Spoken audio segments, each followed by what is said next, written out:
안녕하세요. 오늘은 은혜의 비밀 제9장 주께 속해 있음을 알기의 비밀에 대해서 나눔을 갖도록 하겠습니다. 주께 속해 있음을 알기의 비밀. 그가 죽으심은 죄에 대하여 단번에 죽으심이요 그가 살아계심은 하나님께 대하여 살아계심이니. 로마서 6장 10절. 예수 그리스도의 죽음이 단번에 일어났으며 그분의 구속은 우리 모두를 포함한다고 담대히 주장한다. 히브리서 7장 27절, 9장 12절, 10장 10절. 우리가 믿기 때문에 복음이 진리가 되는 것이 아니다.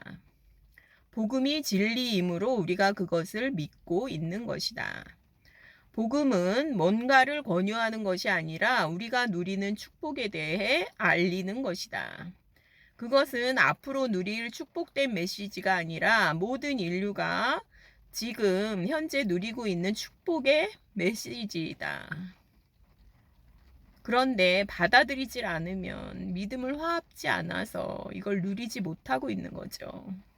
이와 같이 예수님이 완수하신 일의 혜택을 누릴 수 있는 방법은 단 한 가지이다. 오직 그것을 믿음으로 받아들이면 된다. 이 믿음은 진실한 사실에 대한 즐거운 반응일 뿐이다. 노예 해방령이 있었을 때 링컨 대통령은 노예 해방령을 내렸지만 많은 노예들은 노예 해방의 혜택을 누리지 못했다. 오늘날 예수 그리스도의 완수된 사역을 받아들이지 않는 사람들 역시 자유를 온전히 받아들이지 못한 노예와 같다. 그들과 같이 우리도 복음 전함을 받은 자이나 들은 바 그 말씀이 그들에게 유익하지 못한 것은 듣는 자가 믿음과 결부시키지 아니함이라. 히브리서 4장 2절. 사람들은 진리를 믿든 안 믿든 진리는 언제나 사실이다. 그러나 믿음이 결부되지 않으면 그것은 우리에게 아무런 유익을 주지 않는다. 이 비밀의 영광이 얼마나 풍성한지를 알게 하려 하심이라. 이 비밀은 너희 안에 계신 그리스도니 곧 영광의 소망이니라. 골로새서 1장 25절 28절.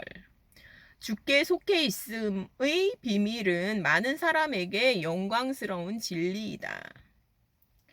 당신의 몸은 신성한 생명을 담는 그릇이다.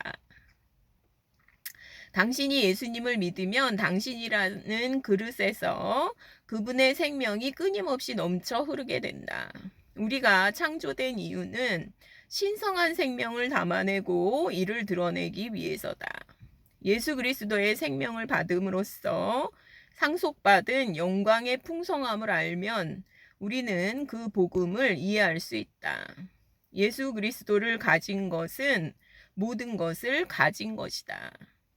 복음은 새로운 삶의 기회이다.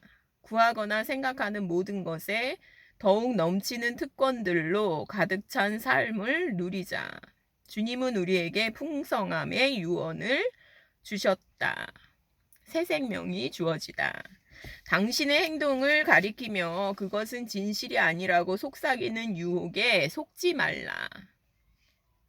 당신의 어떤 행동으로도 그 진리를 온전히 나타낼 수는 없다. 당신은 그런 행동들로 정의되지 않는다.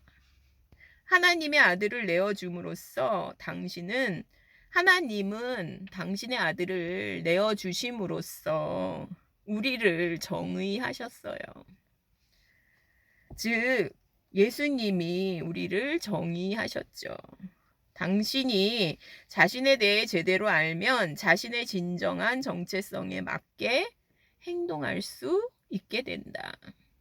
알면, 그러니까 심바에게 어느 날 아버지가 나타나서 말하잖아요.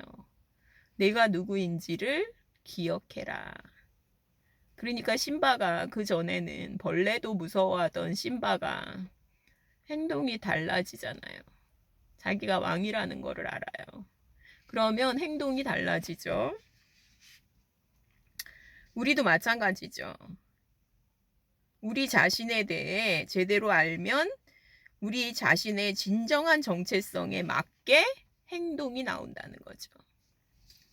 죄를 이길 권세가 주어지다. 죄를 이길 권능을 경험하려면 예수 그리스도가 충족시켜 주시는 것을 늘 편안히 믿으면 된다.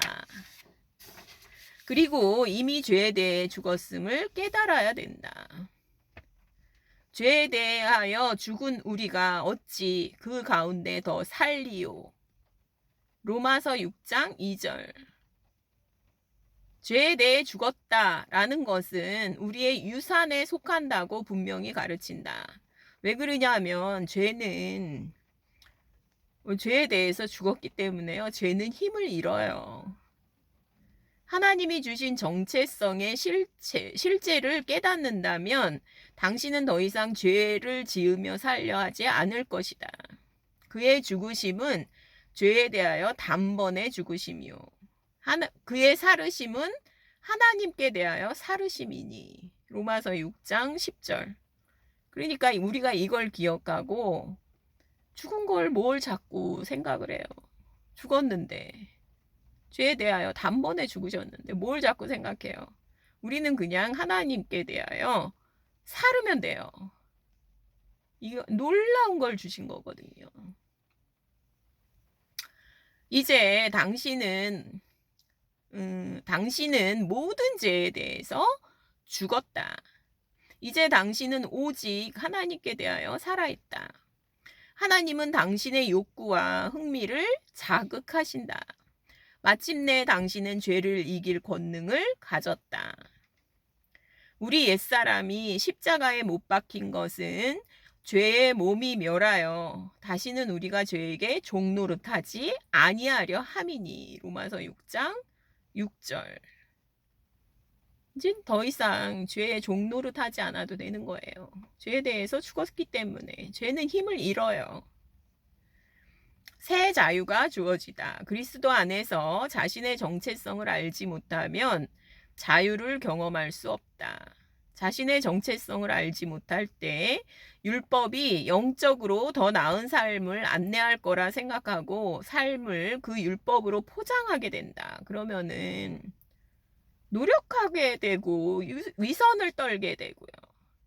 그럼에도 불구하고 죄를 이길 수는 없어요. 사망에 이르게 돼요, 결국은. 이거를 회칠한 무덤이라고 예수님이 소리치시잖아요.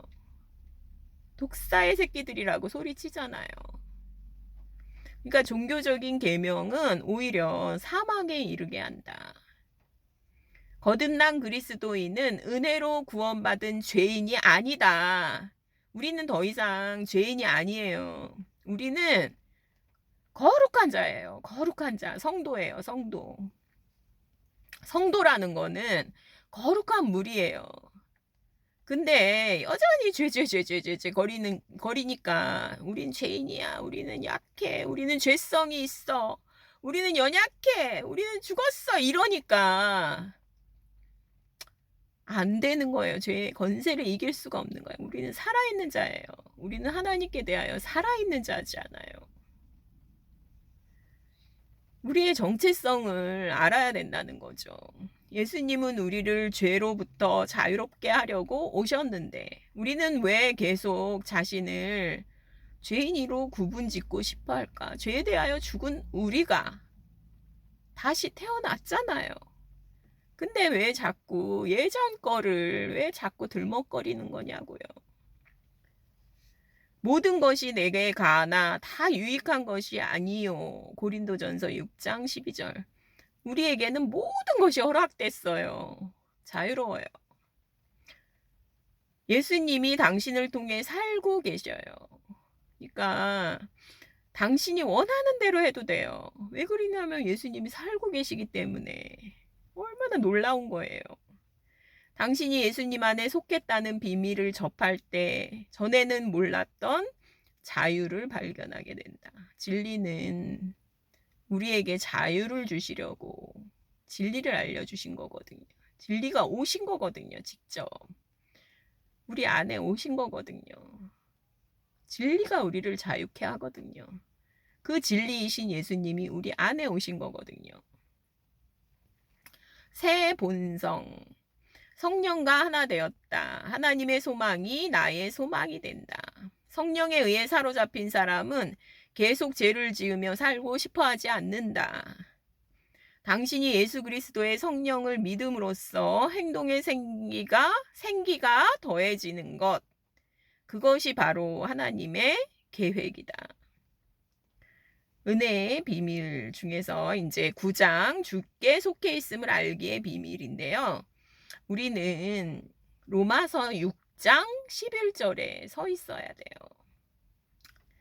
이와 같이 너희도 너희 자신을 죄에 대하여는 죽은 자요 하나님을 대하여는 산 자로 여길지어다.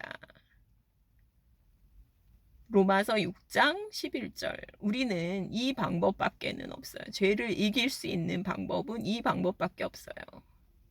그러니까 이미 이것을 이루셨고 우리에게 오셨거든요. 직접. 진리이신 예수님이 우리에게 직접 오셔서 우리에게 자유를 주셨어요. 그래서 우리는 모든 것이 가예요. 모든 것이 예스예요. 모든 것이. 그래서 우리는 이 새 본성, 바뀐 새 본성을 가지고 하나님께 대하여 살면 되는 거예요. 그게 부활 생명이죠. 9장 은혜의 비밀 9장 주께 속해 있음을 알기의 비밀 나눔을 가졌습니다. 감사합니다.